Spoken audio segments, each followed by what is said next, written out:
mène précisément au domaine de la psychologie cognitive et des sciences du comportement. L'ampleur de ce sujet mérite une exploration approfondie. Et c'est précisément là que notre question trouve sa place. Quels sont les processus cognitifs et émotionnels à l'œuvre dans la prise de décision morale des urgentistes? Un défi fascinant qui va nous mener au mécanisme des choix éthiques dans le milieu professionnel de l'urgence. Ensuite, il faut que vous sachiez que tous nos documents sont empiriques et théoriques et qui viennent du Cible Plus, sans oublier que tous nos articles ont été évalués par nos pairs. Passons au sommaire.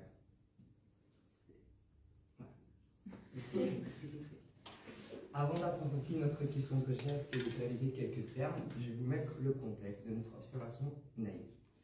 Imaginez-vous pénétrer dans un bloc opératoire de Grey's Anatomy où l'atmosphère est pressant et anxiogène. Vous assistez à une scène poignante où Anna, une jeune femme courageuse, maintient sa main à l'intérieur d'un corps vulnérable, porteur d'une bombe. La scène se déroule sous vos yeux et vous voyez que les infirmières tout autour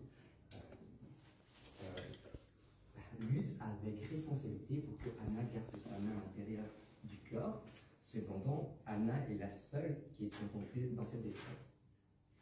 C'est dans ce contexte de processus cognitif, de processus émotionnel et de dilemmes moraux, plus de pression temporelle, que nous allons plonger aujourd'hui. Cette observation nous conduit donc au terme. Les processus cognitifs englobent l'ensemble des opérations mentales,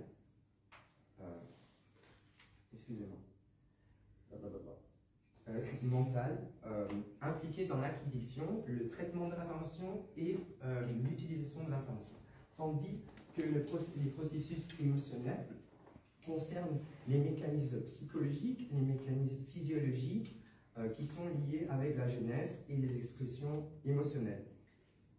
Ensuite, la décision morale que vous allez voir plus en détail avec ma collègue est comme un choix effectué en fonction des valeurs éthiques ou des valeurs moraux, parfois même des valeurs religieuses.